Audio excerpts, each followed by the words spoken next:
Começa agora mais um episódio do seu podcast favorito. Eu sou o Gabriel Rocha. E eu sou a Camila. E você está no Alvo Podcast.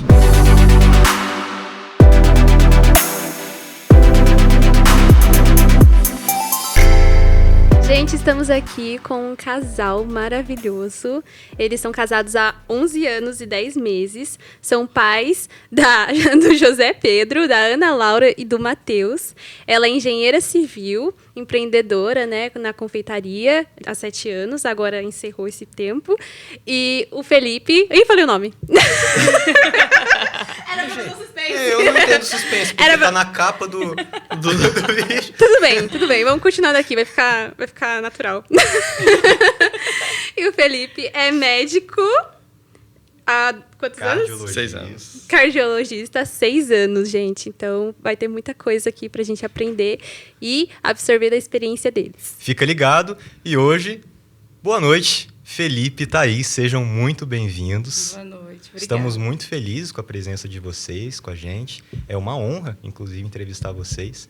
Inclusive, para mim, que faz um mês já que vocês renovaram os votos. Um mês. Fui o baterista do casamento. Então, para mim, é muito especial. Estamos muito felizes de ter vocês aqui. Então, vamos começar. Já foram feitas as devidas apresentações, né? Você é engenheira civil, confeiteira, né? Você é doutor, né? Cardiologista. E agora, fiquei sabendo que você está cursando Direito. Vai começar a cursar o Direito. Então, a gente vai falar sobre tudo isso ainda. Então, vocês ficam ligados para saber como é que eles chegaram, né, na profissão que eles estão, e a gente vai conversar sobre muitas coisas. Bom, primeira coisa que a gente gostaria de perguntar para vocês é como vocês conheceram a Cristo? Certo. Você quer... Não, pode começar. Em primeiro lugar, eu quero agradecer pela oportunidade de estar aqui com vocês. É uma grande honra também poder contribuir, né, de alguma forma com a nossa vida, com o nosso casamento. E tem muita coisa para falar, muita coisa para compartilhar. E espero que a gente possa também agregar na vida de outras pessoas, um pouco da nossa história. Bom.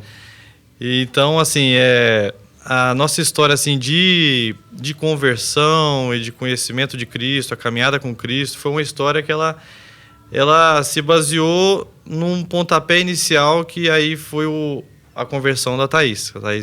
Eu vindo de lar católico, ela também, mas aí, se você quiser falar um pouquinho primeiro, que a sua conversão foi o processo inicial. Vamos lá. Nós crescemos, nossa família toda católica, e aí eu era uma adolescente bem pra frentezinha, assim, sabe? E estava à frente da igreja católica, mas nossa cidade é uma cidade muito pequena, 14 mil habitantes. Então, aonde que é? No Espírito Santo, né? Mantenópolis, interior do Espírito Santo. E todo mundo conhece todo mundo. E aí deu uma confusãozinha lá na igreja. Eu falei, mãe, não volto aqui mais. Não venho mais. E aí saí. Como eu cresci na igreja, acostumado com o ambiente religioso, eu tinha a necessidade de ir em algum lugar. E comecei a visitar várias igrejas com as minhas amigas. Mas era assim, no domingo eu estava na igreja, no sábado eu estava na festa, sem compromisso nenhum. E eu gosto muito de contar essa parte, porque é muito legal. No dia que eu converti, eu não tinha filtro nenhum, vamos falar assim. Nem no portar, no vestir, nada. E aí estava tendo uma noite de mulheres, chamava Noite do Avesso. E todas as mulheres iam com a roupa do lado avesso. Aí peguei um vestido emprestado, porque eu não tinha roupa adequada para ir. E fui. E aí passava aquelas caixinhas com perguntas, aí para a música, quem parou tira a pergunta e responde. E aí parou para mim assim, a musiquinha parou.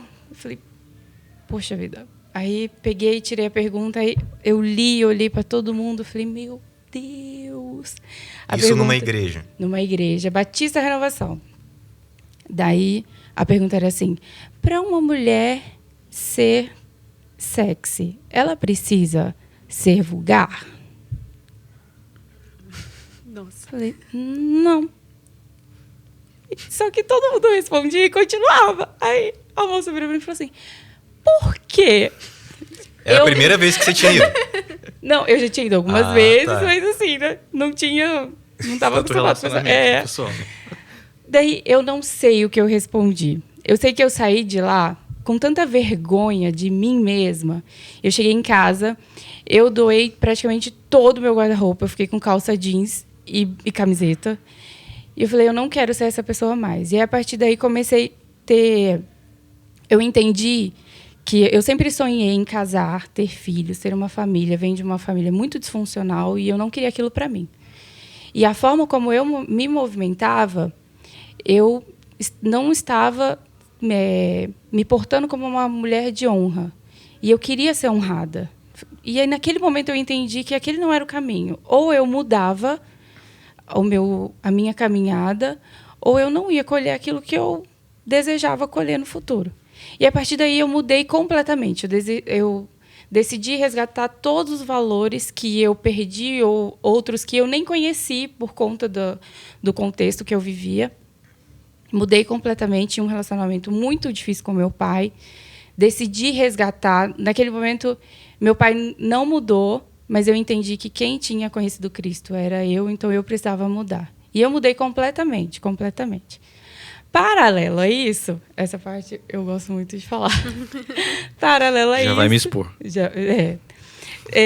A gente já se conhecia da escola, cidade muito pequena, todo mundo conhece, todo mundo. E aí, eu era a paixão do Felipe da escola, né? Você gosta de falar isso. E eu tinha 13 anos. Ele tinha 13 anos. E aí, o Felipe, a gente era muito amigo, a gente conviveu há alguns anos. Depois, paralelo não, esse período da escola é um pouquinho antes da conversão. Na época que eu me converti, tinha uns 3 anos que a gente já estava convivendo, assim, de ser muito amigo, né? Uma amizade muito respeitosa. Mas o Felipe, quando eu me converti, eu vivi a fase mais feia da minha vida, de vaidade mesmo. E o Felipe foi a fase que ele me achou mais bonita, assim.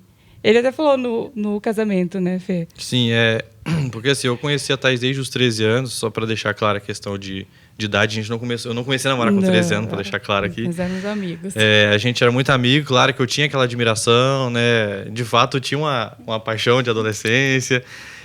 Mas assim, que estava longe do meu alcance e ficava ali na amizade mesmo. Platônico, né? Só que eu conheci a Thaís nessa fase onde ela tinha a questão das vestimentas, onde que não tinha essa preocupação no se portar, e eu via a Thaís passando pelo processo de conversão, onde ela tinha um cabelo aqui, cortou o cabelo super curto, mudou as vestimentas. Só que, assim, quando você percebe a movimentação de Cristo, quando você percebe que ali não está a questão da beleza exterior e nem a questão da vaidade humana, mas sim a beleza que Cristo revela na pessoa. E aí foi isso que me atraiu tanto na vida da Thaís. Falei assim, cara, o que ela tem que tipo assim, me chama tanto aos olhos que ela não tinha antes? Então isso aí foi uma das coisas que para mim foi maior do que qualquer paixão de adolescência. Então isso foi um momento que me deu um gatilho e falou assim, eu preciso avançar. Só que isso foi 3 anos depois, né? Eu já tinha 16 anos. E aí... Já não, né? Eu tinha 16 anos. E aí foi aonde que eu comecei a perceber a mudança na vida dela. E eu estava vendo uma paixão por Cristo, assim, que eu falava nas minhas orações, eu falava assim, eu não quero nada que me atrapalhe. No interior, é muito diferente a cultura, né? Da cidade é um pouco maior, no interior. Então, no interior, todo mundo começa a namorar muito cedo. Então, eu tive namoro longo. E quando eu me converti, eu decidi que eu ia trabalhar, ia resgatar a minha família, que era meu pai e minha mãe. Meu irmão morava nos Estados Unidos. E a minha vida era isso. Naquele momento, mesmo com toda... A primeira vez que a gente foi ser cuidado por paternidade espiritual foi aqui no Sonho de Deus. Mas desde que nós nos convertemos, Deus sempre teve um cuidado, um carinho muito grande de nos guardar e nos preservar, como se tivesse uma paternidade espiritual nos guiando, mesmo sem ter ninguém para aconselhar. E naquele momento eu entendi que as coisas iriam acontecer mesmo que não precisava de eu me mover para que elas acontecessem. Eu precisava fazer aquilo que estava ao meu alcance, que era resgatar a minha família e mudar a minha movimentação. E aí, eu falava nas minhas orações, eu falava assim, Deus, eu não quero me relacionar com ninguém. Porque qualquer coisa fora da minha relação com o Senhor vai me distrair, vai me atrapalhar. E eu não quero deixar de viver isso que eu estou vivendo. Era algo muito... Eu nunca tinha vivido aquilo na vida. Eu estava completamente apaixonado por Cristo. E aí o Felipe aparece. Eu falei, Deus, eu não estou entendendo. Não, aí que tava certo demais, né? Aparecia, né? E foi muito legal, porque no dia que ele me mandou Tudo mensagem... orquestrado, Tudo né, orquestrado. Na época, bem antigamente, não tinha WhatsApp, né? Era SMS. E aí o Felipe me mandou uma mensagem, eu não tinha o número dele mais. Antes da gente voltar a se relacionar, a se encontrar, assim, de conversar mesmo, eu tinha ido morar em Vitória, então a gente deu uma afastada. Eu não tinha o número dele mais. Ele mandou uma mensagem, falou, oi, e Uma carinha, né? uma carinha, assim. Daí eu falei, quem é? E eu estava fazendo... Eu vivia com criança dentro da minha casa. Eu amava. Aí tinha uma priminha, ela levava as amigas dela tudo lá para casa, eu fazia doce para as meninas a tarde inteira. E eu estava fazendo um doce, aí minha mãe, Thaís, vem terminar, as meninas estão esperando e tal. Daí eu falei, peraí, mãe, eu tô trocando mensagem com meu futuro marido. Não fazia ideia quem era, ele não tinha respondido ainda. Profetizou. Falou brincando. Soltou de forma Exatamente. E aí eu falei, é o Felipe. Daí a gente começou a conversar, daí a gente começou a namorar. A gente não conhecia corte, mas a gente fala que se a gente tivesse tido o privilégio... Lógico que Deus sabe de todas as coisas, tem o controle de todas as coisas, né? Mas o quanto a gente teria sido guardado em tanta coisa se a gente tivesse acessado isso que está disponível para todos agora, né? A gente não teve esse privilégio. Mas, enfim, Deus nos guardou, né, Fê? Sim. E aí a gente começou a namorar. Com um mês de namoro, como eu tinha uma prima que sempre me chamava para ir na igreja, e eu nunca ia. E o dia da noite do avesso, eu quis ir, ninguém me chamou. Então, eu entendi, na prática, que o Espírito Santo convence. Quando eu comecei a namorar com o Felipe, não acho que esse é o caminho, não acho que a gente tem que assumir a responsabilidade de converter ninguém, mas eu entendi que eu não precisava chamar ele. Deus tinha o controle da movimentação. E aí, com um mês de namoro, ele falou assim, eu quero viver o que você vive, mas eu não posso porque eu vou desonrar o meu pai. Os nossos pais, o meu pai, os pais do Felipe, nunca aceitou assim, muito bem a nossa conversão e não via com muitos bons olhos, né?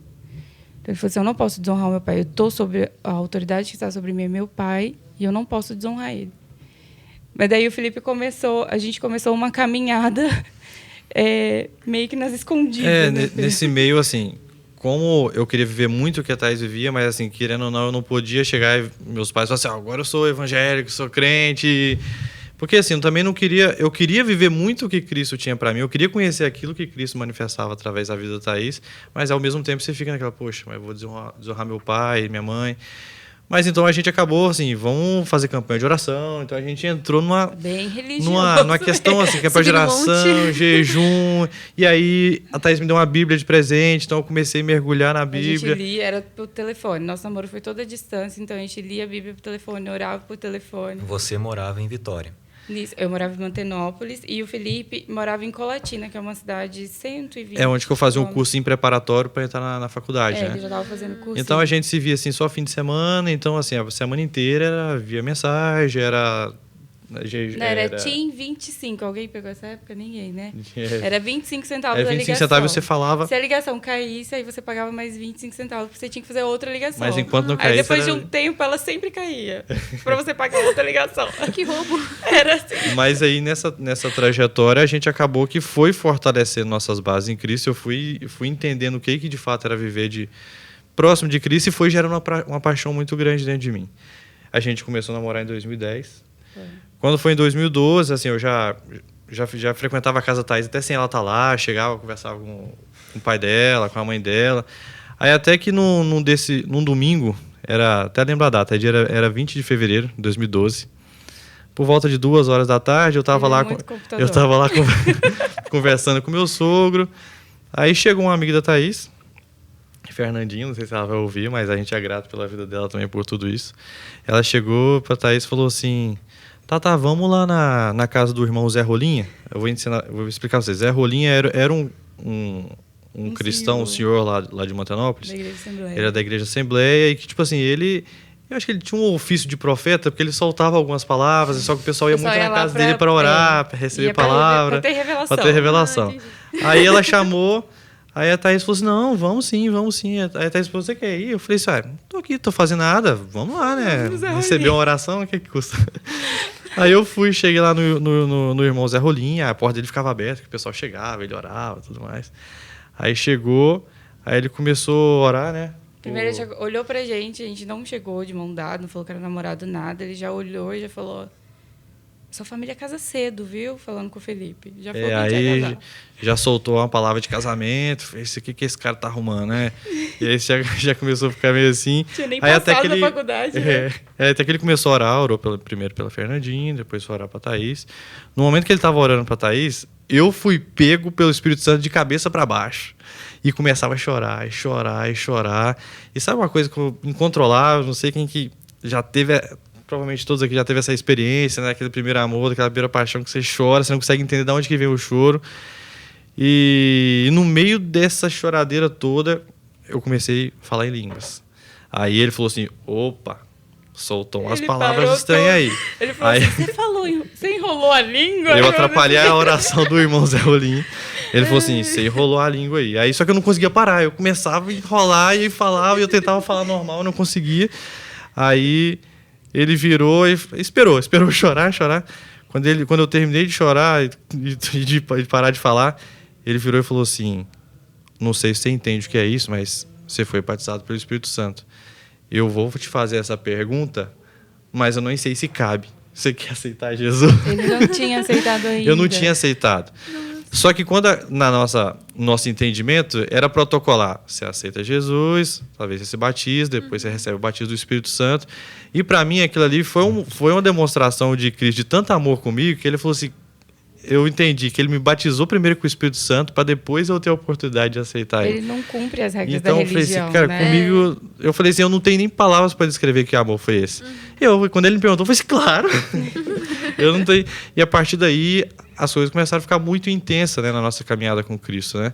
Tanto é que nesse mesmo ano eu estava 2 anos já tentando passar no vestibular de medicina. E aí eu tava naquela, né? Não vou conseguir, não vou tentar mais. E eu tava meio que no último ano, sabe, de desistir de tudo.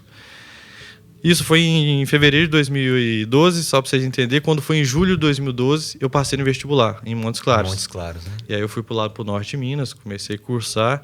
E aí, quando se não bastasse, em novembro a gente noivou, de 2012. Em janeiro de 2013 a gente casou. Então, assim, para a gente entender o quanto que a nossa caminhada com Cristo às vezes nos abre portas para outras coisas. Às vezes, se eu não tivesse aceitado ali, não estou falando que não iria acontecer, mas a gente não ia dar a oportunidade de Deus cuidar tanto das coisas da forma como Ele cuidou. E aí começou a nossa trajetória, né? A Thaís já fazia faculdade nessa época em Governador Valadares, de Engenharia Civil. E aí, em 2013, início a gente casou, e aí ela também foi para Montes Claros. Ah, tá. Gente, muito linda a história de vocês. Nossa, de verdade, eu fiquei assim, fui ouvindo, foi muito lindo. E você já tinha uma conduta de um cristão, né? Quando ele falou sobre honrar o pai e não desonrar, né? Sim. Então, tem seu muita gente coração... na igreja que não tem essa conduta. Exatamente, da hora que você falou, eu falei, nossa, ele já era crente, já era cristão. E tanto é que, assim, e por forma de honra, na verdade, é até um sentimento de orgulho para mim falar, porque, assim, a manifestação de Cristo é uma coisa que a gente não consegue controlar, né? Independente se meu pai aceita ou se não aceita, é algo que vem e a gente manifesta. Mas aí o batismo, que é quando se torna algo público, era uma coisa que eu sempre poupei. Falei assim: eu não vou fazer isso se ele não autorizar, para não desonrar ele. Então eu só me batizei a partir do momento que eu casei. Porque aí nesse momento eu já tinha o meu lar, já tinha minha família. Era então... algo que a gente sabia que ia ferir muito. A gente entende que né, a gente não tem que como a gente fala, a salvação é individual, né? Mas existe uma ordem. E quando a gente caminha direcionados por Cristo e a gente respeita essa ordem, ele vai ajustando tudo. O problema é que às vezes a gente quer na força do próprio braço, né? Então, a gente não precisou criar nenhum atrito, a gente não precisou jogar na cara dos nossos pais. Vocês não sabem o que vocês estão fazendo? Eu sei, eu sou crente, vocês não são, eu conheço Cristo. Não. A gente foi mudando a nossa conduta, calado. Como eu disse, meu pai não mudou. A gente continuou tendo problema. A diferença é que antes a gente discutia. Depois, ele falava, eu ia para o meu quarto, chorava, virava as costas, depois voltava, honrava ele de novo, conversava com ele de novo, tratava ele bem. Ia tentando... E nesse período, a gente tinha uma relação tão conturbada que eu não tinha liberdade de abraçar o meu pai. E aí, quando eu entrei na faculdade, eu pensei assim, Deus, eu preciso voltar a abraçar o meu pai. Mas eu não sei como que eu faço isso. A gente tinha uma relação muito fria. Eu quero resgatar isso. E aí, quando eu fui fazer faculdade, fui fazer em outra cidade, e o ônibus só ia até certo ponto, ele não ia até minha cidade. Meu pai tinha que me buscar de carro nesse trajeto. Eu falei assim, aí Deus vai dando estratégias, né? Eu falei, olha, as pessoas, quando encontram a outra, abraça e beija. Então, vou fingir que eu tô cumprimentando ele. Então, toda vez que ele chegava para me buscar, eu descia do ônibus. Oi, pai, tudo bem? E beijava, tipo assim, tô te cumprimentando. E nisso eu resgatei o abraço do meu pai. Então, a gente, às vezes, principalmente jovens, né? A gente quer fazer as coisas no grito. E a gente vai pedindo ao Senhor estratégia. No tempo certo, as coisas vão acontecendo. O Felipe, ele batizou depois que a gente casou. Sim. Porque a gente sabia que se ele fizesse isso antes, desonraria. E para o Senhor, o batismo é importante? Mas não fazia diferença no relacionamento dele com Cristo. Não tornava o relacionamento dele com Cristo menos íntimo ou mais íntimo. Não ficava mais crente ou menos crente. Exatamente. Vocês estão falando muito da paternidade, né? De qualquer forma, acaba chegando nisso, né? Na sua história também, com seu pai, você também em relação a honrar. Como que foi para vocês entrar no sonho de Deus, a paternidade aqui?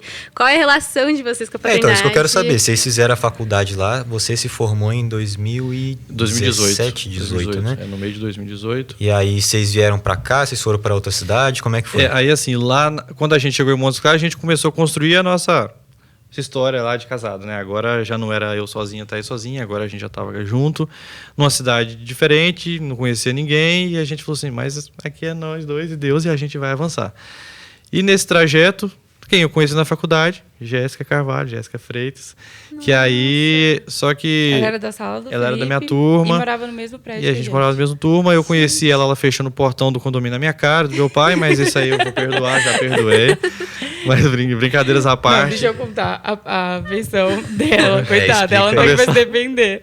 Ela já, Jéssica, a primeira vez que saiu de casa, chegou lá em Montes Claros, o síndico falou pra ela, olha, quando você for entrar, não deixa ninguém que você não conhece entrar.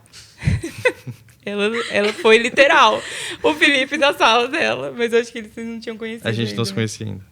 Ela chegou, viu que o Felipe estava vindo com o pai dele, ela fechou Entrou correndo. E fechou o portão. Aí eu falei assim, eu ia entrar. Aí, assim, isso foi um episódio isolado, não foi aí que a gente conheceu, obviamente. E aí, ao longo ali das aulas, tudo, a gente vai conversando, conversa com um, conversa com o outro. E aí a gente descobriu que no meio de tantos alunos tinha mais um cristão além de mim, era a Jéssica. E aí, nisso, a gente começou a criar um laço. Aí a Thaís conheceu ela também, a gente começou a gerar uma amizade. E também debaixo de uma direção. A Jéssica também já estava debaixo de uma paternidade, né? Quando ela já foi enviada para uma paternidade. Então a gente jamais imaginaria que com a paternidade, então, através da vida dela, a gente começou a entender um pouco disso tudo, sabe? E quando foi em 2015, 3 anos depois da faculdade, a gente teve a oportunidade de participar do curso Casados para Sempre aqui, que tinha, né? Que do Sr. Rosemar e a Dona Claudete, né? Que são os pais do Kiko.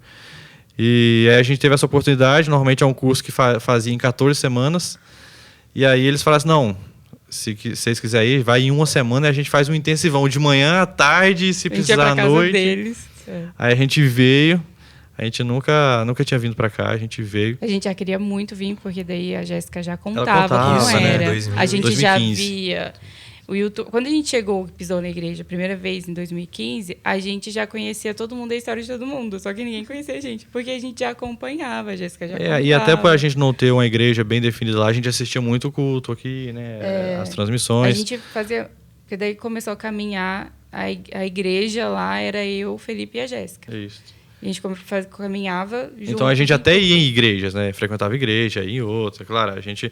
Mas só que, assim, o direcionamento ali, quem segurava o outro era nós três, né? Vamos, um queria desanimar, o outro ajudava.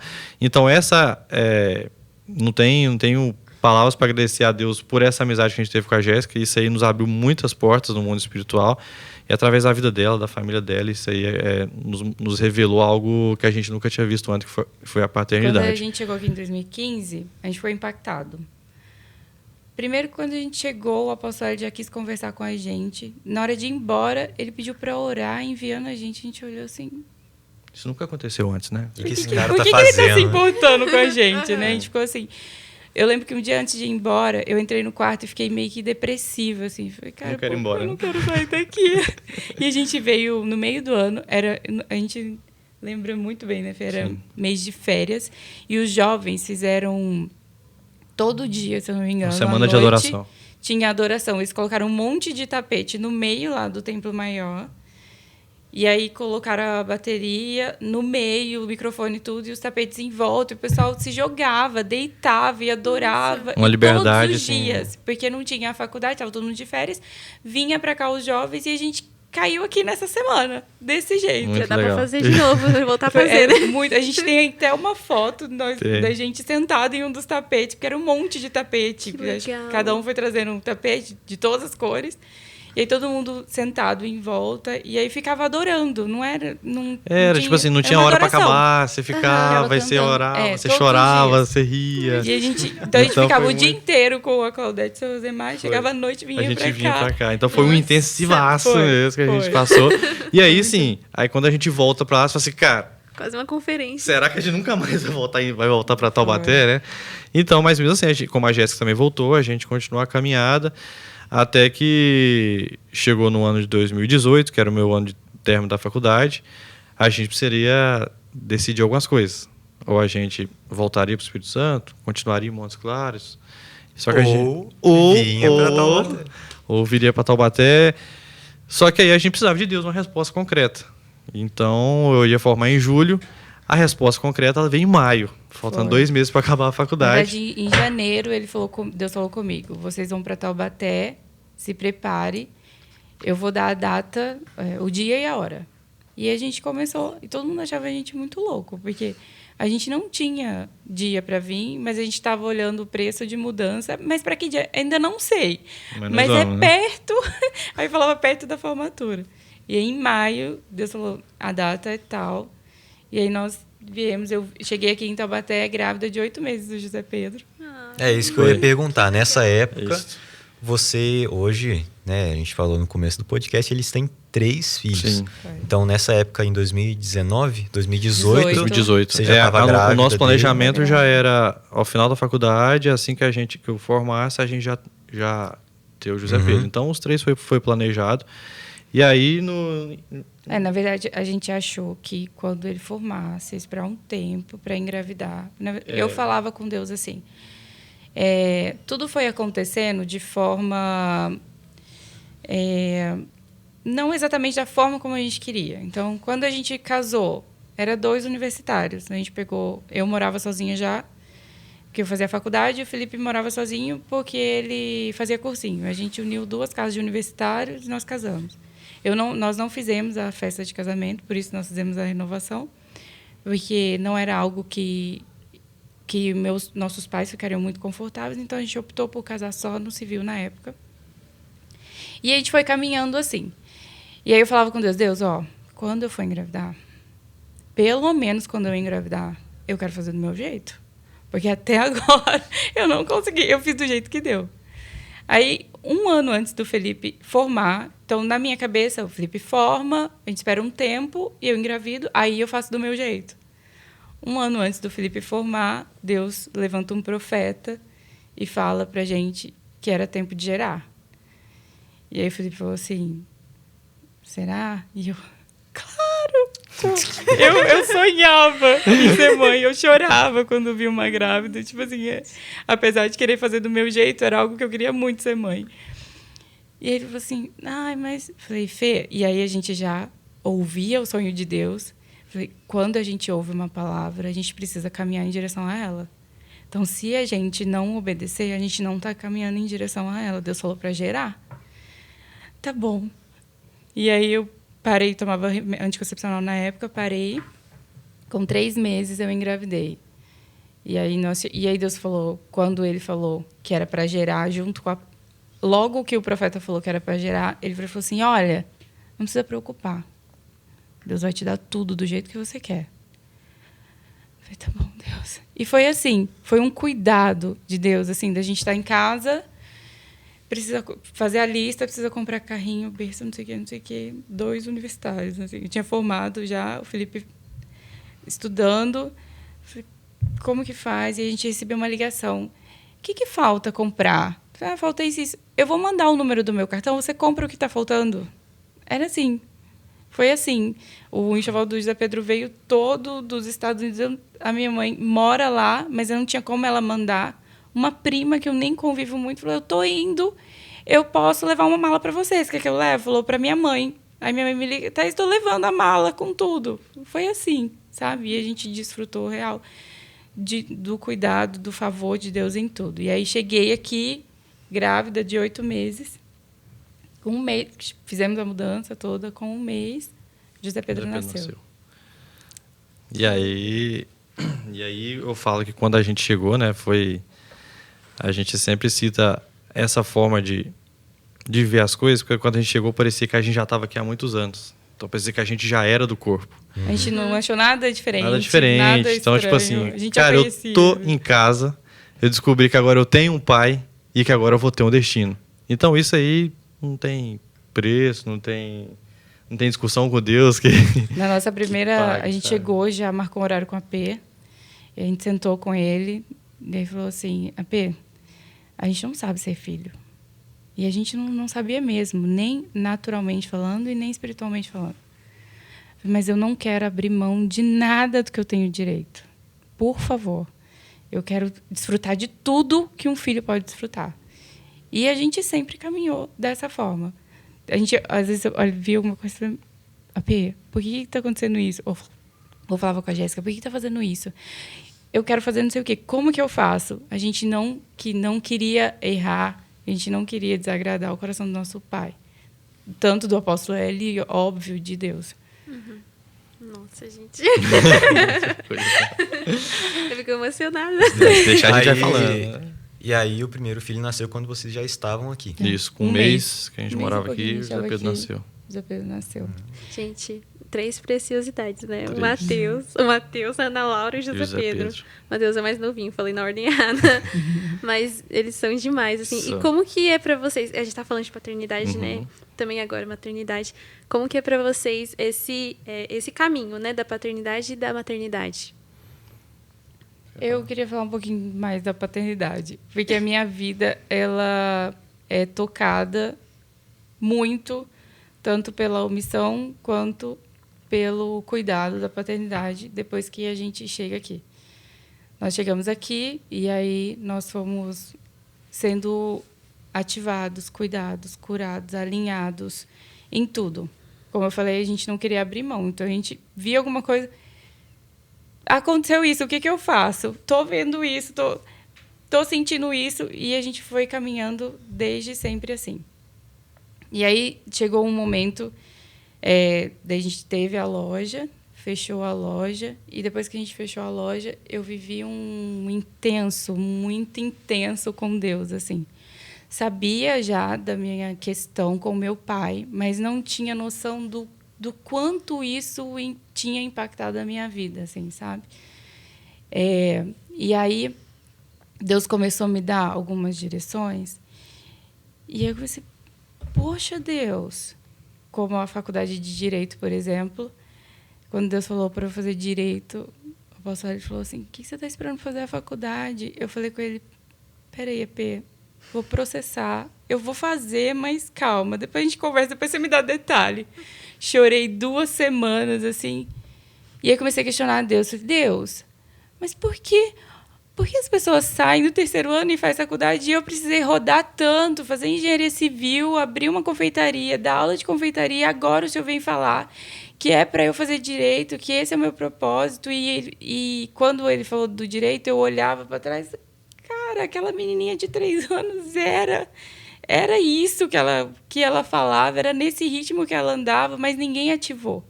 E aí Deus foi me mostrando o quanto a omissão da paternidade me roubou o caminho. Eu dei um monte de volta porque não foi me dado o destino. Uhum.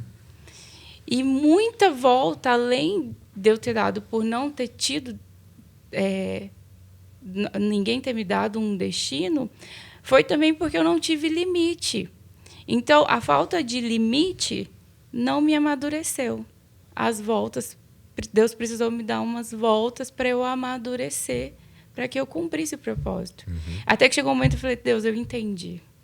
Se eu tivesse feito direito, se eu fosse juíza, como o senhor fala, ao meu respeito, há 10 anos atrás, eu iria me corromper. Eu não tinha maturidade para isso. Hoje, eu entendo que é propósito do Senhor. Se eu fizesse 10 anos atrás, ia ser para o meu ego. Os processos foram necessários. Exatamente. Só que daí... Essa até era uma pergunta que a gente queria fazer, né? O que aconteceu? Direito, o que motivou? O que aconteceu? Na verdade, foi assim. Essa construção começou antes, mas eu cresci falando que jamais eu faria direito na minha vida. Era o único curso que eu não faria na minha vida. E se alguns dos meus filhos quisessem fazer, eu ia convencê-los a não fazer. Porque na minha mente, a verdade que eu cresci, que não era verdade, obviamente, era que advogado mentia. E eu sempre fui muito justiceira. Então, a mentira é algo que não dá para eu conviver. Então, é algo assim, não dá para negociar, sabe? Uhum.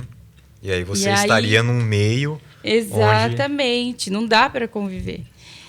E aí, antes foi... Você lembra o ano, Fê? Não? De quê? Antes da pandemia, o profeta Amaro, não sei se vocês chegaram a conhecer, ele vinha sempre aqui, entregava muitas palavras para muita gente. Numa roda, eu sentada, ele virou para mim e falou assim, você vai servir no judiciário em Brasília com o seu trabalho. Na época, eu estava abrindo a loja. Falei, nossa, vou ter um buffet lá em Brasília. Ainda falei assim, é com o meu trabalho, né? É com o meu trabalho, claro. E o meu trabalho é fazendo... Estava abrindo a loja. Que alegria, né? Então, conhecer Brasília. Exatamente. Mas eu fiquei com isso para mim. Em uma das conversas com o apóstolo L, ele estava conversando com o Felipe, só cheguei para dar bom dia, para falar bom dia. Eu contei para ele isso, eu nunca tinha contado. Aí também, a imaturidade, né? Eu peguei essa palavra de um profeta, era para eu ter levado para o meu pai primeiro, eu não tinha contado. E isso passou o quê? Uns 3 anos. 3 anos.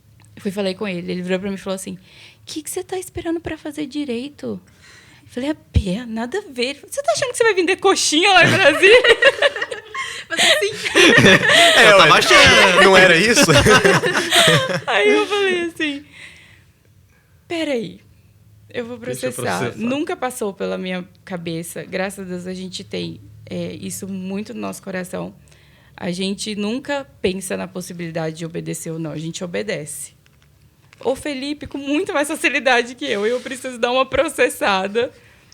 Jamais para falar não, mas para processar mesmo. Vamos colocar aqui na cabeça. Eu falei, entendi. Foi exatamente essa minha reação. Eu entendi. Engoliu seco. Em outro momento a gente conversa. Eu vou processar, tá? Fui para casa, gente, eu chorava real. De noite chorava. 2 semanas. O Felipe muito nerd, ele falava assim, como que é o nome daquele livro mesmo que todo advogado... você tá falando desse livro agora, não sei o Começava a chorar. E aí eu conversava com a Fê, que cuida de mim, com a Zê, e todo mundo falava assim, a sua cara, mano, não! Pior que é mesmo. Mas é eu cara olhava a Thaís, criança, falei, a minha isso cara mesmo. mesmo, Deus, eu não acredito, a minha cara mesmo.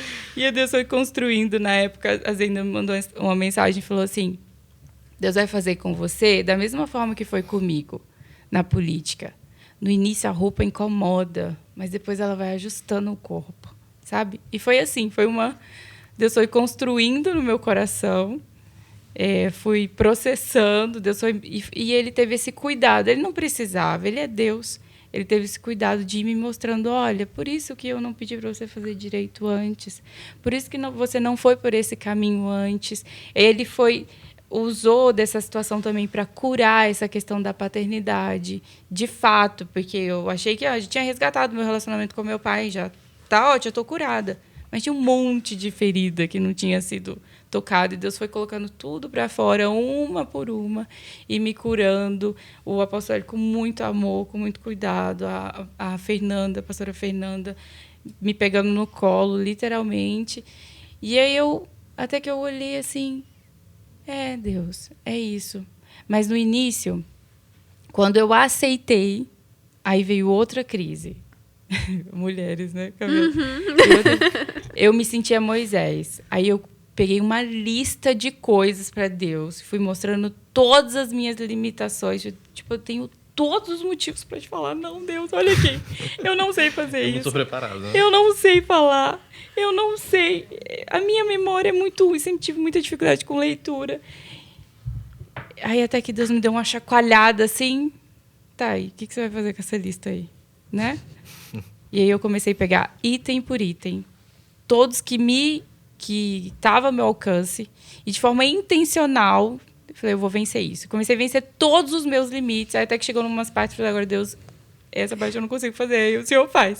E ele foi tendo esse cuidado está tendo esse cuidado de ir me habilitando, me conduzindo. Na verdade, hoje eu fiz o vestibular, hoje à tarde. Nossa. Eu tava com muito medo, mas eu passei. Tem 10 anos que eu saí da faculdade, gente. Eu tava com muito medo. Eu falei, eu tô com muito medo. Ele, pra quê? Daquele jeito. Se fosse a coisa mais fácil, né? É só fazer e tá dentro. É só fazer. Com muito medo. Vai lá, responde, vai embora. Eu fui fazer uma prova do ano passado. Por que eu fui fazer a prova do ano passado? Eu me sentia a pessoa mais incapacitada. Arrasada, eu não sei fazer nada, não sei nada de matemática mais. Eu fiquei muito mal. Mas aí hoje eu fiz e deu certo. E aí por isso que eu cheguei no direito. Na verdade, hoje, como eu não pego essa minha história para eu acusar o meu pai. Óbvio que não. Eu não quero estar nesse lugar.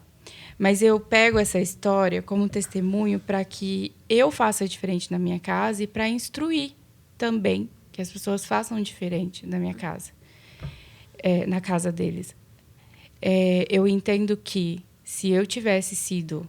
Porque, na verdade, todas as coisas que meus pais poderiam ativar em mim para ser uma juíza foi exatamente a parte que foi um calo na vida deles, foi a parte que eles mataram. Então, a gente entende hoje com muito mais peso a responsabilidade de olhar para os nossos filhos, aquela qualidade que às vezes é a que mais nos desafia, de olhar e falar assim, é nisso aqui que Deus vai usar ele. Então, eu preciso ativar isso. Então, hoje a gente vê, através da minha vida, que eu poderia ter sido ativada. Lá atrás, eu não precisava dar essa volta toda. Mas se a gente não é ativado, vai ter que dar a volta. Uhum. Porque Deus não vai usar a gente de forma imatura e precipitada. Então, se eu não vou por um caminho de obediência, eu vou precisar ser amadurecida para que no momento do cumprimento do propósito eu esteja apta. Deus não vai pegar essa... Tá, você tem um chamado para juíza. Vem aqui, do jeito que você tá, não tem problema não. Lógico, ele é Deus, ele pode fazer, mas não, existe uma... Deus não quebra princípios, né? Existe um cuidado, existe uma ordem. Então, ele teve esse cuidado de me preparar, de me amadurecer, até porque eu poderia tanto corromper, profissionalmente falando, quanto ser mais ferida ainda. Também tomar, tipo, justiça própria, né? Exatamente. A Zê trouxe, né, um pouco disso, sobre... Ela foi nascida para cuidar de mulheres, né? Ela tem esse chamado. E aí ela falou assim, se eu tivesse ainda na raiz de dor, ela ia tomar as dores das mulheres de uma forma diferente do que ela toma hoje, né? Então, hoje ela tem esse chamado, mas com um propósito em Deus, que é cuidar, que é proteger. Se fosse antes, ela ia ser empoderada. Feminista, né? Super feminista e tal. Exatamente. Então, eu vejo muito esse cuidado de Deus sobre a sua vida. Desde o comecinho, assim, Deus é lindo, né? Eu fico vendo beleza. O que mais dele a gente fica assim, muito feliz e honrado, assim, da caminhada com Deus é que muitas vezes a gente tenta questionar os processos e a voz, né, de Deus. Mas ele sabe o que está fazendo, né? Então, assim, às vezes a gente vai bater de frente, vai questionar, mas no final das contas é o caminho a ser seguido, né? E quando a gente decide obedecer e fazer aquilo que Deus está pedindo, a gente tende a colher bons frutos, né? E quem está ao nosso redor também colhe os frutos disso. Então, fala que a gente é grato e honrado por poder estar numa casa que nos ativa nisso e que a gente pode estar sempre obedecendo a voz, estar sempre em contato com Cristo, né? Que é nosso guia de vida. Em relação a você, agora a gente... já vou. Como é que foi, por exemplo, você chegou aqui já formado, né? Sim. Então, assim, como que foi a respeito dessa caminhada, desse começo de carreira na medicina? Então, conta mais um pouco pra gente como é que aconteceu tudo isso até o ponto hoje você é especialista em cardiologia. Na verdade, assim, desde a faculdade eu gostei muito da área de urgência e emergência, né? Então, desde quando eu formei, eu falei assim, não, quero trabalhar em pronto-socorro e tudo mais. Até porque o meu foco, quando eu formei, era formar uma família. Não era ser especialista tal, nem ser o melhor da cardiologia, nem ser o melhor da urgência. Eu queria formar uma família comum, uma família que seja ali disponível a andar junto com Cristo. Então, eu acabei que mergulhei muito nos pronto-atendimento da vida, UPAs e tudo mais, e algo que eu gostava muito. Então, com isso, eu fui além de mudando uma mentalidade dentro de mim, porque a gente sempre fica acostumado, sempre ouve na faculdade falar assim, quando você bater no SUS, você vai ter que se adaptar ao sistema. Então, muitos professores falavam, né? E aí você vai ser corrompido e acaba que você vai fazer igual todo mundo. E aquilo martelava dentro de mim. Eu falei assim, cara, não dá para eu entrar dentro de uma realidade, ver que está tudo corrompido e aceitar as coisas da forma que estão. Então eu decidi que eu ia entrar e ia fazer diferente. E dessa forma foi. Um pouco do pensamento dela também. Sim. Não, quando ele chegava em casa, eu falava assim, o professor falou, não adianta vocês chegarem lá, pensar assim, vou formar, vou mudar. Aí ele falava assim, eu acho que talvez, será que é assim que funciona? Felipe, se um dia eu ficar sabendo que você fez isso, Felipe, eu vou ficar muito brava com você. Eu ficava muito brava com os professores. Quando eu nem conhecia, era a aula dele, mas quando ele contava, eu ficava muito brava. E aí eu percebi que nessa caminhada, eu fui, através de Cristo ali, a gente conseguindo mudar uma cultura que estava enraizada por muito tempo. Então, eu trabalhei em algumas UPAs de Taubaté, trabalhei em Aparecida, trabalhei na região aqui, quase todos esses serviços de pronto-socorro. E a gente percebe onde está a deficiência, mas assim... Você trabalhou em Tremembé? Trabalhei em Tremembé. É cidade, cara. E assim, foi. E muita coisa que o pessoal fala assim, isso aqui não vai conseguir mudar. Um exemplo. Aqui a gente não consegue resolver esse tipo de caso. Eu ia lá com muita dedicação e com muita humildade, a gente conseguia resolver e conseguia resolver com muita frequência. Então o pessoal fala assim, não, como você chegou, agora você vai resolver. Então o pessoal achava que era eu que estava ali para resolver, mas não, ele não sabia o que eu estava aportando, entendeu? E aí isso as pessoas vão te olhando de uma forma diferente. Nisso eu acabei trabalhando lá em Tremembé também desde quando eu formei, assumi a coordenação do pronto atendimento lá por um tempo, então assim... diante do reconhecimento do trabalho, né, a questão ali de relacionamento com a equipe de trabalho. Então, a gente conseguiu até desenvolver um trabalho. E aí, no início do ano, eu fui chamado para assumir a coordenação lá do Hospital 10 de Julho, que é onde eu sou coordenador do pronto-socorro. E aí lá que hoje eu me escondo no dia a dia. É em Pindamonhangaba. Que é em Pindamonhangaba. A cardiologia, na verdade, ela surgiu no meio desse trajeto, porque eu sempre falei que eu ia ser neurologista, mas ao longo dos trabalhos de pronto-socorro, caso cardiológico, eu fui criando uma afinidade muito grande pela área. E hoje, assim, eu não sou cardiologista ainda, mas eu estou em processo, né? Então, eu estou fazendo a pós-graduação, que termina agora em março. Então, a gente já está caminhando para essa área aí. Claro que a emergência ainda é um lugar que eu gosto de estar, que eu sei que Deus se revela muito ali. E eu agradeço a Deus pelas portas que Ele tem aberto e a oportunidade de a gente manifestar a glória dEle, independente da situação, do cliente, do paciente ou do contexto que a gente está inserido. Acho que é o mais importante. São quantos anos após? Essa que eu fiz, que eu estou fazendo, ela é de 1 ano. Ela é de 1 ano, mas normalmente tem o caminho de fazer a residência médica ou a pós-graduação.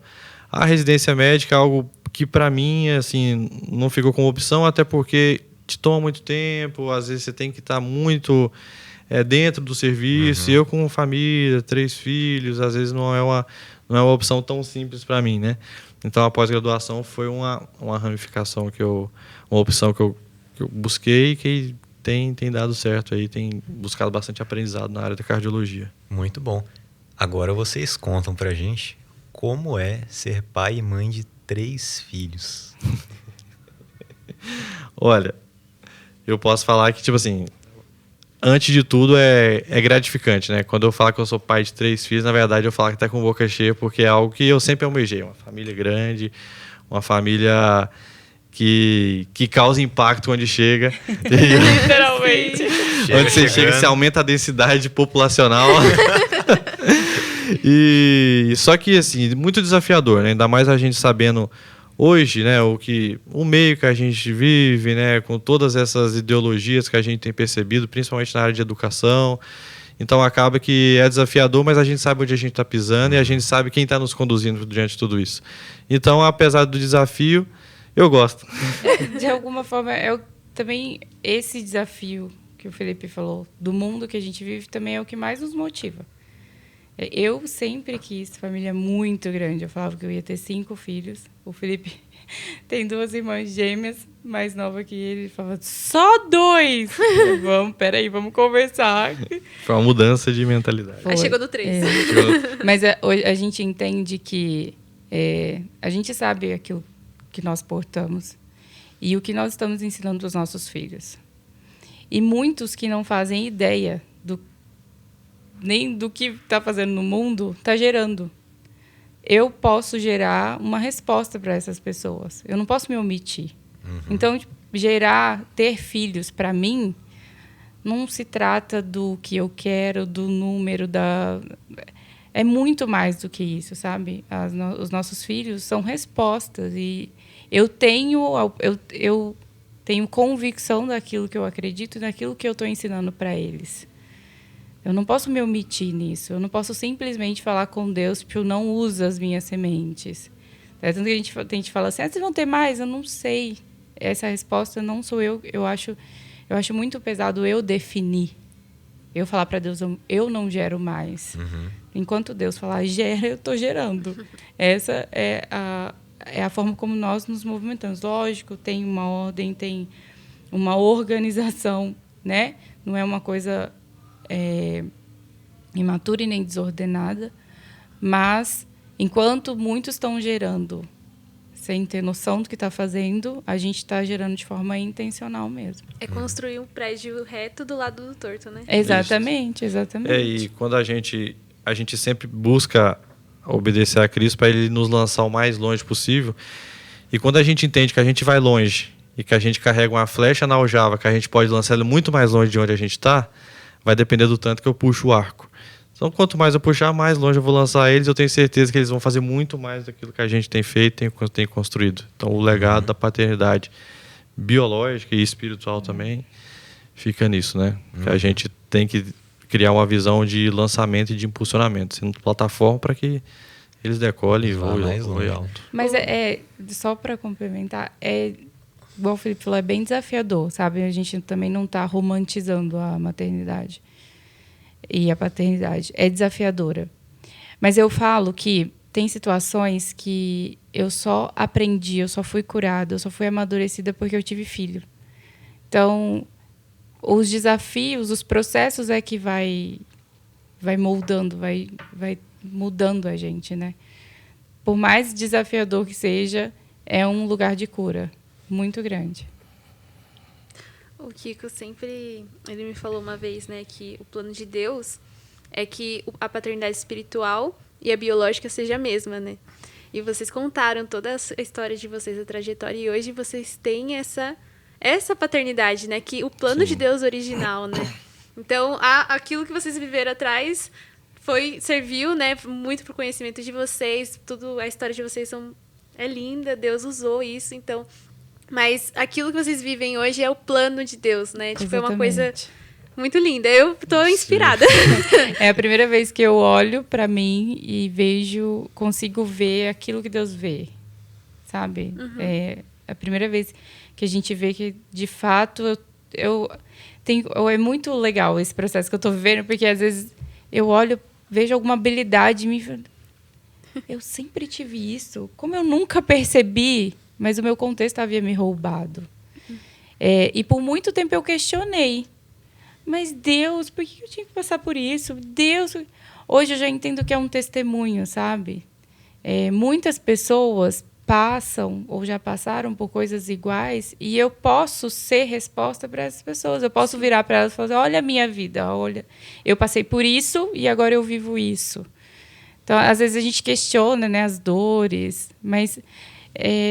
Deus vai construindo, vai nos dando autoridade naquilo, para que depois faz parte de toda uma construção, de todo um propósito, né? Às vezes a gente pensa, poxa, Deus perdeu a mão agora. Ele sabe exatamente o que está acontecendo.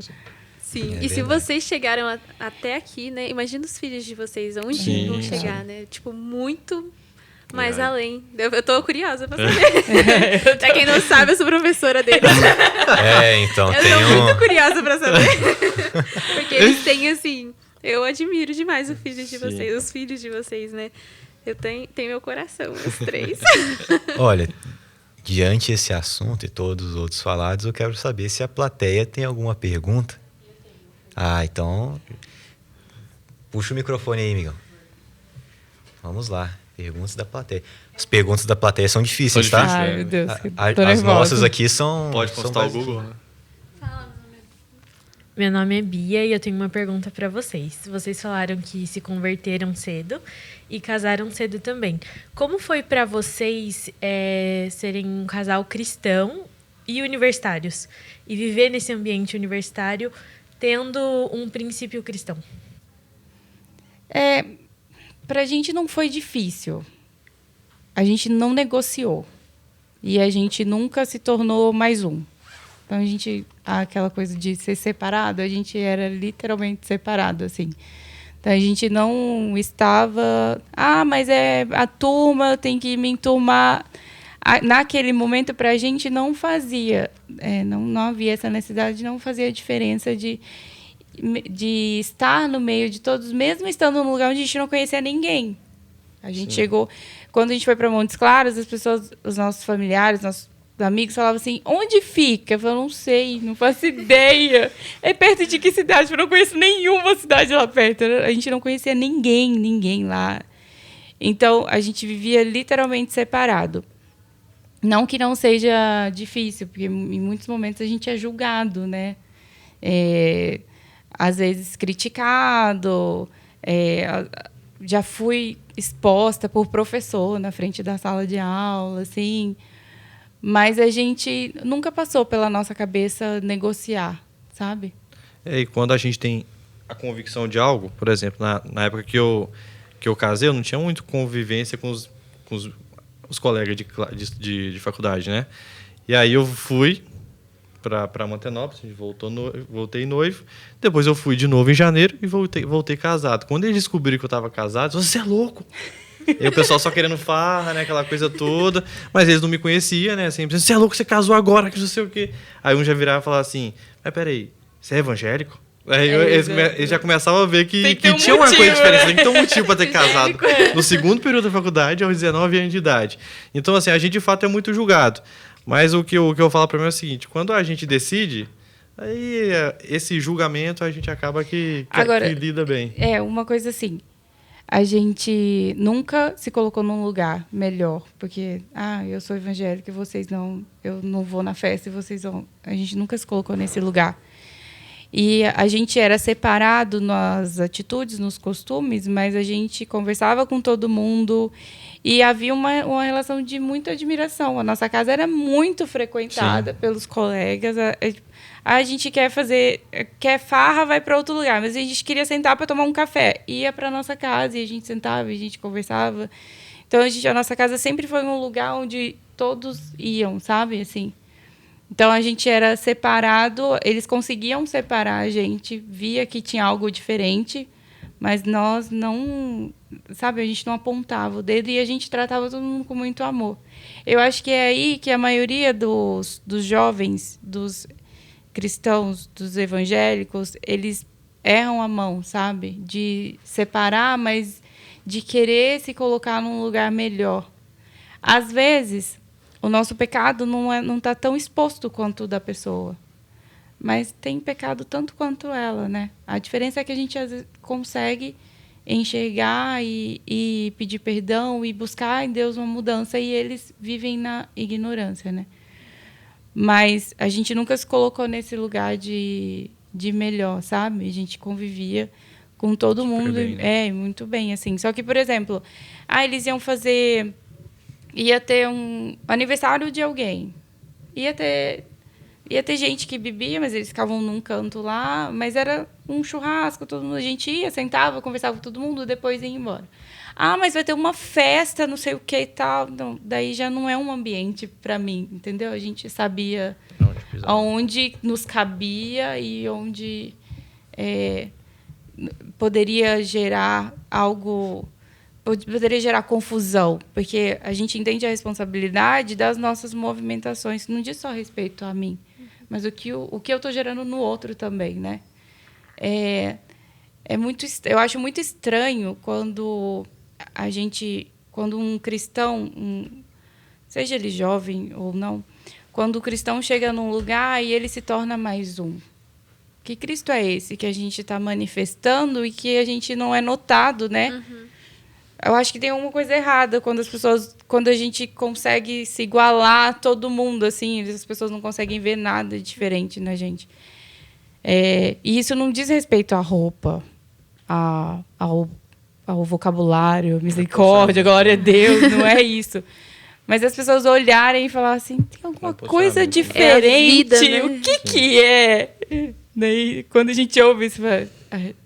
Tô aceitando. Tô indo no caminho certo. Exatamente. Se torna referência, né? Porque não tem como você ter o exemplo ali, Cristo, o exemplo de Cristo, a vida de Cristo em alguém e você não seguir. É muito difícil. Exatamente. Ou, tipo assim, se não segue, vai tipo...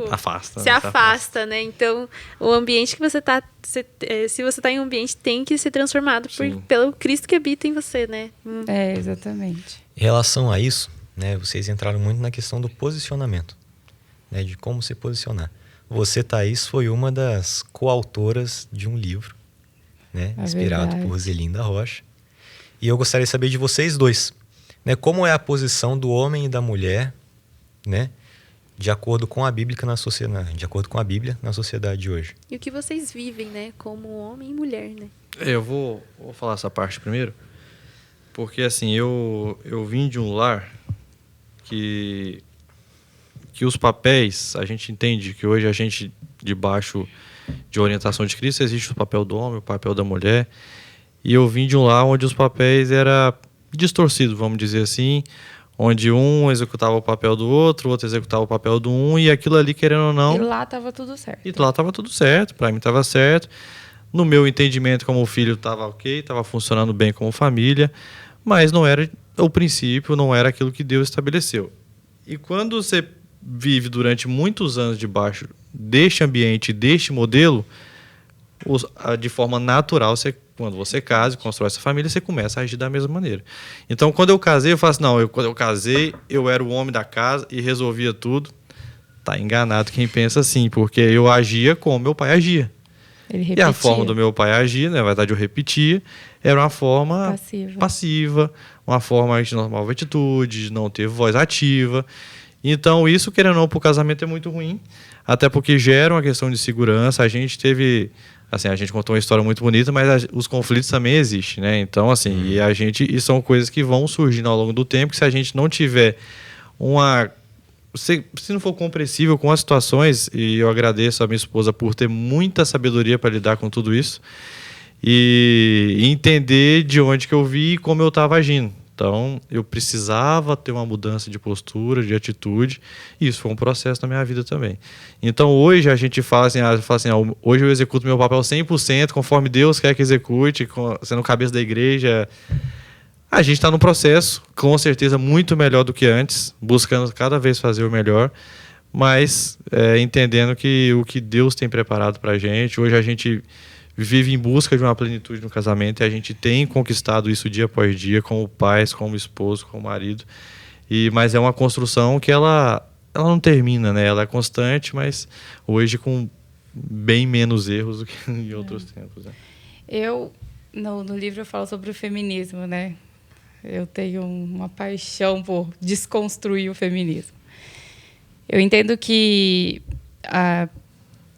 na Bíblia, o que Deus deixou de instrução para o homem e para a mulher nos coloca num pé de igualdade. Deus nos vê igual. Não acho que diante de Deus nós sejamos diferentes, mas Ele deixou muito claro o lugar de cada um, né? Hoje a gente vê na sociedade uma distorção, uma competição que é desnecessária, é incabível. Hoje, como o Felipe falou, a gente foi construindo, e hoje eu desfruto do lugar de ser cuidada, de ser protegida. E que gostoso que é. Eu fico olhando para essas feministas e falo, cara, deve ser muito cansativo bater no peito e querer dar conta de tudo. Para quê? Para quê? Isso não é...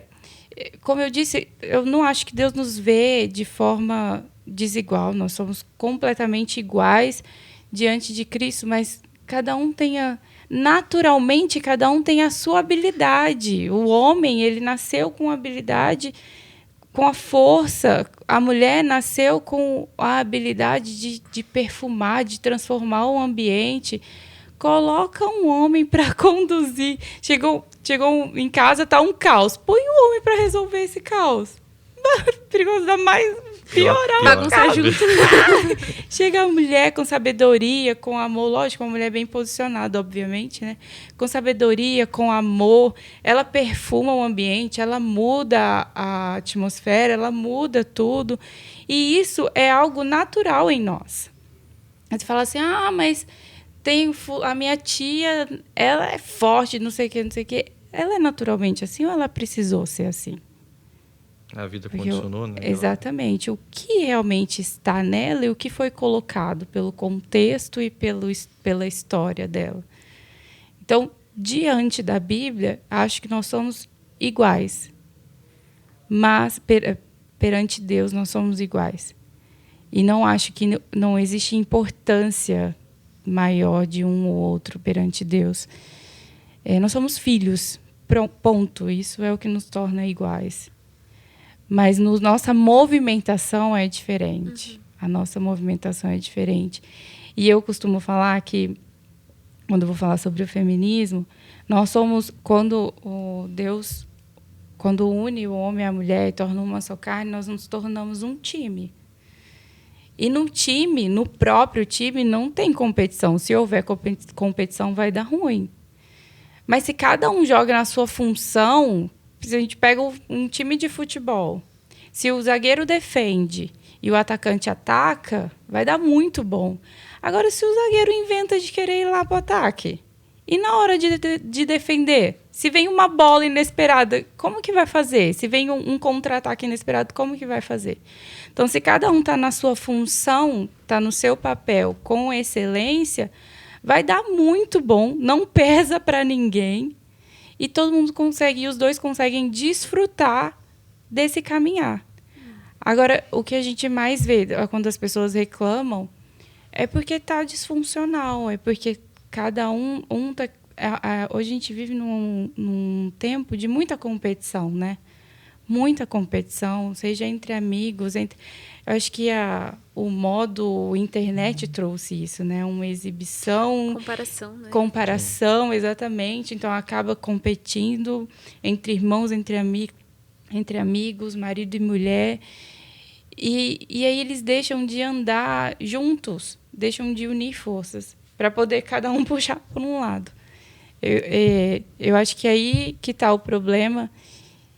E, mais uma vez, diante de Deus nós somos iguais, mas cada um com sua habilidade natural. E o casamento, eu vejo assim, o casamento é algo muito espiritual, né? Eu acho lindo, porque é a demonstração de Cristo e a igreja, né? Então, assim, o testemunho de um casal, o que pode gerar numa sociedade, né? De uma família. Então, o inimigo, ele vem para corromper, é isso mesmo, exatamente, né? Para distorcer essas coisas, porque aí é o ponto-chave para transformar uma cidade, uma nação. Então, o casamento, Cristo, cabeça da igreja, e a igreja, né, submissa a Cristo. Então, tipo, é perfeito, é o desenho perfeito ali, tudo bonitinho. É o caminho, né? Sim. E a gente é muito grato, né, por ter essa oportunidade de ter aprendido. Na verdade, a gente começou a entender isso no curso Casados para Sempre, né? Com a dona Claudete, o senhor Rosemar. Então, ali, pelo menos para mim, abriu um mapa, né, de como agir, que até então ninguém tinha me apresentado. Eu falei assim, cara, eu faço totalmente diferente. Eu preciso me posicionar. Só que não é preciso me posicionar e estou me posicionando. Não é assim que funciona, né? Preciso me posicionar, então eu vou construir. Continua falhando, continua com os erros, mas sempre buscando de fazer o melhor.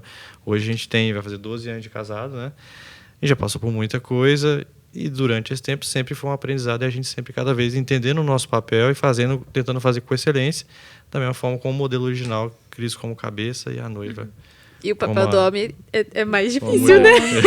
Muito mais. E eu acho que, seja no casamento ou na caminhada da vida cristã, uma forma muito, acho que devia ser essencial e sábia de caminhar, é não condicionar o seu lugar ao outro, sabe?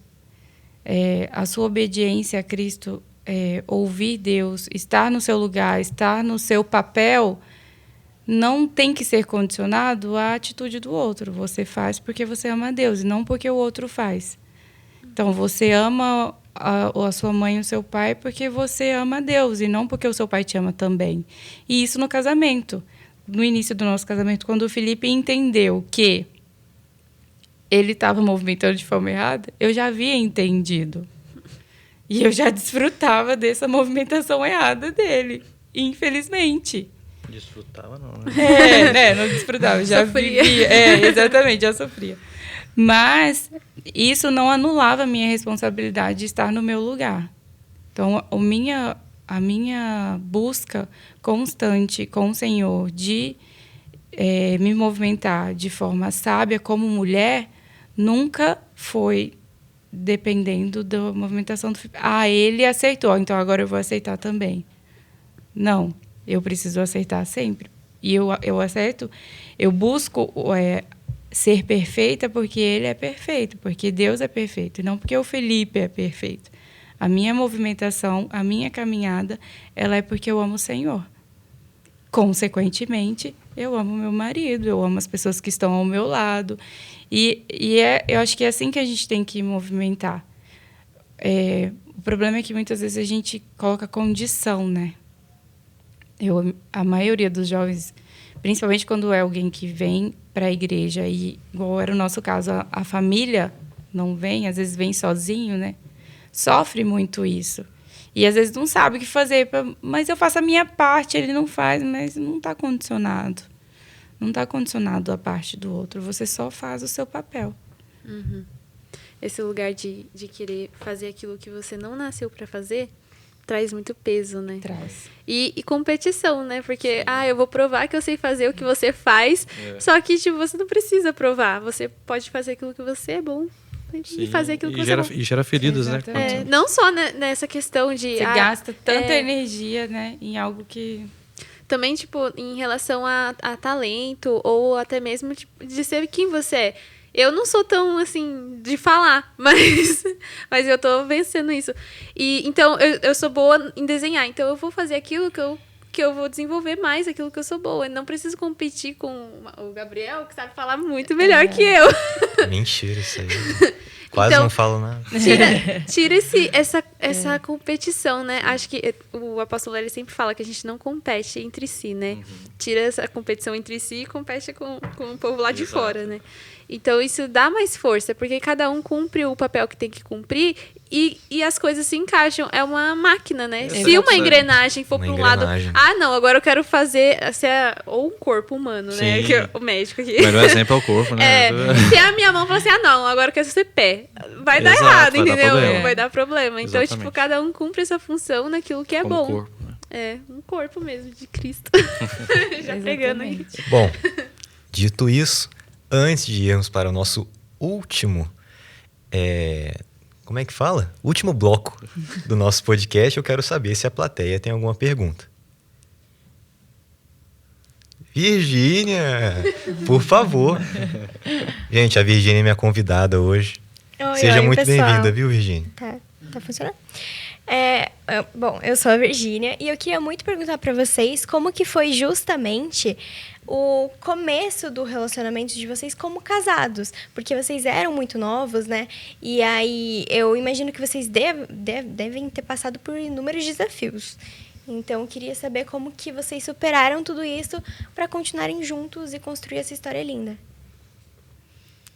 Foi difícil. Eu acho que não foi... eu acho que o maior motivo de ter sido difícil não foi não foi a idade, não foi talvez a imaturidade, mas a falta de instrução mesmo. A gente era muito sozinho, né? A gente não foi ensinado. A gente vinha de um lar, tanto eu quanto o Felipe, disfuncional, então a gente não tinha um padrão para seguir. E ninguém sentou com a gente, ensinou nada, conversou, instruiu, nada. Esse cuidado que a gente tem de discipulado aqui, a gente não tinha onde tirar dúvida, com quem conversar. Então, todas as nossas questões, e talvez, olhando hoje, talvez tenha sido um cuidado de Deus, porque a gente poderia ter tido conselhos errados, né? Tudo a gente resolvia com Deus e na Bíblia. Tudo. O mais desafiador é a movimentação, né? Porque, assim, você tem uma palavra ou você não tem. Se você não tem, você busca. Se você busca, você às vezes não ouve. Então, você fica meio perdido e você não tem ninguém para falar assim, não, por que não faz dessa forma? Alguém que esteja ali em intercessão e oração junto, né? Porque, assim, a gente já tinha Cristo, já era convertido, mas a gente ainda muito imaturo na fé, vamos dizer assim. Muito. E o fato da idade, claro, a gente não tinha vivenciado muita coisa, mas a gente sabia em quem a gente acreditava e o que a gente queria seguir, mas a gente não tinha uma resposta concreta de tudo. Então, isso muitas vezes fez a gente duvidar até de nossa capacidade, né? Como marido, como mulher, como alguém que consegue fazer diferente em determinadas situações. E a gente não teve esse respaldo. Tanto é que quando a gente chegou aqui e a gente percebeu que a gente poderia usufruir de uma paternidade que dá uma direção, assim, cara, isso é maravilhoso, porque eu nunca tive direção de nada. Eu sempre tive que buscar e tudo, e às vezes não ouvi Deus. Então, não que aqui a gente não busca de Deus, né, mas a gente tem alguém balizando todas as situações, né? Então, penso que, pelo menos para mim, o mais desafiador foi essa parte, sabe? Eu queria aproveitar para deixar um conselho para os jovens. Eu sempre falo isso quando eu vou falar sobre casamento, sobre ter filhos. Usa esse tempo esse tempo solteiro, para buscar em Deus a cura de tudo que você puder acessar, sabe? De viver todos os processos que Ele tem, de não correr dos processos. Porque tudo que você viver sozinho, você vai chegar curado para o seu casamento. Mas tudo que você viver junto com o seu marido, você é uma só carne. Aí não é problema só seu, é dos dois. Então, a sua dor é dele também. Do mesmo jeito ele. Então, se prepare em tudo que tiver ao seu alcance. Tem coisa que é propósito do Senhor que você viva com o seu marido, aquele processo de cura. Mas o problema é que às vezes a gente corre, né? A gente, não, Deus, isso aqui depois eu resolvo. Então, tipo assim, sabe aquela, o salmista fala, né? Para o Senhor sondar o coração. Pede ao Senhor para sondar o seu coração. Deus, o que tudo aqui me mostra? Por que eu ajo assim? Essa ferida que vem de onde? Por que dói isso? E o mesmo com filhos. Depois que a gente casa, tudo que você vive junto é os dois. E a partir do momento que tem os filhos, é com os filhos. Então, todo o processo que o casal passa antes dos filhos é cura. É um processo que você venceu para o seu filho. Mas se você vive com o seu filho, por mais que você está vivendo sem envolver a criança, você lá no seu quarto com o seu marido e a criança lá no quarto dele, ele faz parte daquele ambiente. Então, ele está desfrutando daquele processo também. É uma herança, né? É isso. Então, isso é um cuidado com o seu marido e com os seus filhos. Você poupa ele de muitas dores. É muito real isso, né? A gente já vai finalizar? Vamos, Que eu queria vamos falar... pro... Não, fala aí, então. Que antes de finalizar, eu queria falar uma coisa que eu fiquei pensando desde o começo. Você falou, né, de como você era antes de Cristo. Você também. E o que eu vejo, assim... Nem cheira mais, a Zé que fala. Tipo assim, você conta do seu passado, aí você vê a pessoa contando, Ninguém fala, imagina, não tem cheiro. né? Aí você contou aqui, da roupa e tal, eu falei assim, gente, nunca que eu ia imaginar vocês falando do modelo de família de vocês, nunca que eu ia imaginar, porque o que eu vejo agora é o Cristo, né? Sim. Então, tipo, é muito claro na vida de vocês, eu estou inspirada. Posso dizer isso com todas as palavras, mas assim, estou muito admirada, de verdade. Obrigada. Parabéns. Obrigada. Bom, então vamos lá. Parabéns. Agora a gente vai entrar no bate-bola. Nosso que não quadro. que não é não tão bate-bola assim, né? A gente vai fazer... Não, A gente fala, a gente faz umas pessoa perguntas também para não vocês respondem de forma rápida, mas assim, Certo. Tá bom. fiquem à vontade. Tá. Vamos começar. Um filme. Eita. Você só estudou, né? Você Eu não não viu o tenho filme. Só isso não. Oxê. Então, um livro. A Bíblia. A Bíblia ficou ela também. Então, um filme da Bíblia. Um filme Não, já que vocês tocaram no assunto de Bíblia, então um personagem da Bíblia. José. José? Uhum. E o seu? Se fosse em outro tempo, eu falaria Esther. Mas hoje é muito latente a minha vida Moisés. Esther e Moisés. Em relação a histórias da Bíblia, assim, qual que é uma que vocês acham mais marcante? Histórias da Bíblia. Ai, são tantas, né? Eu gosto muito da história apesar de Moisés mexer muito comigo hoje, mas eu gosto muito da história de José, né? Os processos, ele viveu os processos e os processos foi o capacitando. Eu acho isso muito legal. Eu curto a história do Abraão, que quando sai da tua casa, da tua parentela e vai para a terra que eu te mostrar isso, fala muito a favor da gente. É né? muito a nossa realidade. Então, a gente simplesmente ouviu uma voz e foi. Então, muito latente dentro de mim o que Abraão passou.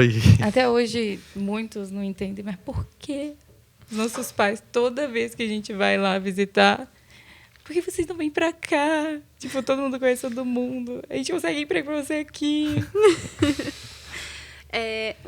Um livro da Bíblia, tipo, Salmos, enfim. Do Velho Testamento ou do Novo. Meu é Atos dos Apóstolos. Eu gosto de João. João. Ai, eu amo João também. Eu sempre falo, vou ler a Bíblia toda, daí eu acabo lendo João. Provérbios também. Provérbios é um manual, né? Sim. Acho que todo jovem devia ler pelo menos um versículo por dia, né? Sim. De Provérbios. Muito ensinamento. Vocês falaram das histórias da Bíblia, agora eu quero saber uma história da vida de vocês. Uma experiência marcante, assim, que vocês tiveram. Pode ser juntos, pode ser... E aí, Fê? Da nossa vida. Eu acho que no nosso casamento como um todo, ele fala muito sobre a nossa vida, né? Fala. Então não dá para pontuar uma história específica, mas eu acho que os 11 anos e 10 meses foi de muita intensidade de revelação de Cristo, né? Então, a Uma história do meu que casamento. Muito recente, muito marcante é a renovação de votos, né? Foi um momento assim muito muito especial. Foi um cuidado de Deus. A gente não precisava, ele não precisava permitir a renovação de votos. Mas ele sabia que era algo que eu queria ter vivido tanto como uma jovem que sonhava com um príncipe encantado e eu não conseguia. Ele teve o cuidado de falar: vai, filha, faça. E foi lindo. Eu chorei com os votos. Depois dos parabéns, a palavra que a gente mais ouviu foi: eu chorei. A pessoa chegava e falava assim: parabéns, Nossa, eu chorei muito. Quando você começou a falar dos seus votos, eu falei: que lindo! Não me aguentei. Assim, tudo bem que você não é muito... Eu não sou muito parâmetro, né? Eu choro bastante. Bom, tudo bem. Tem mais alguma? Uma referência. Pode ser uma pessoa, alguma coisa, um lugar. Uma referência A referência para mim hoje é apóstolo Cristiano. é o apóstolo L.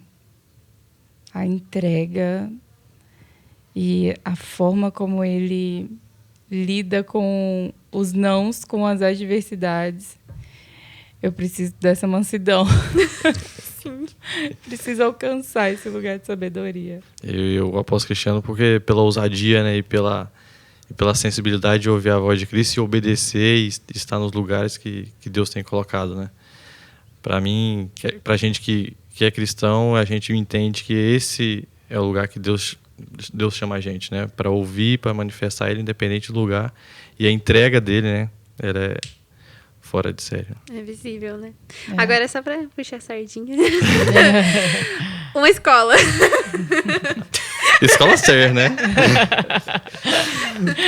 A melhor de todas, Escola Ser. Escola Ser, porque é ali que a gente está cultivando nossos filhos, né?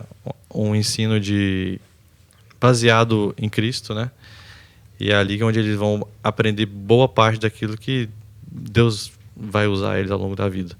E é um ambiente que manifesta a graça de Deus e é isso que eles vão transbordar também fora do meio da igreja, das quatro paredes da igreja. Hoje a gente não precisa ter a preocupação que a maioria dos pais tem, né? De os nossos filhos saírem da escola com a mente mudada, transformada, né? Essa tranquilidade hoje a gente é palpável nas nossas vidas. Muito bom. Agora, a pergunta, não é uma pergunta, é a pergunta do podcast. Qual é o alvo de vocês? Eita! Não, agora vocês se viram aí para responder. Eu vou comer um amendoim. Manifestar Cristo, né? Independente do lugar que eu estiver. Independente de como Ele me usar. É manifestar Cristo. Eu sei de todas as palavras que Ele me deu, mas eu não sei quando vai se cumprir. Mas eu preciso manifestar Ele até que se cumpra, né? Eu estava conversando essa semana com a Lu Arcas. Daí eu falei com ela: Lu, eu tenho entendido que o processo é muito mais importante do que o resultado. Porque o resultado é aquilo ali. Mas é no processo que você constrói. E vive mais tempo no processo do que no resultado. Exatamente. Você estuda bastante e você faz a prova um dia, entendeu? Então, tipo... Exatamente. É muito real. E o alvo para mim é governar com a mente de Cristo, independente de onde que Ele me colocar. Muito bom. Fiquei sabendo que é política, né? Fiquei sabendo que tem um dedinho na política. Tem um... Não, assunto para o próximo. Vamos lá. Agora, a última, mas não menos importante pergunta do nosso podcast é que eu peço para que vocês deem um conselho para os jovens que estão assistindo. Para aquela câmera ali. Fiquem à vontade. Certo. É o conselho que eu daria hoje, que eu dou nesse momento, né? Que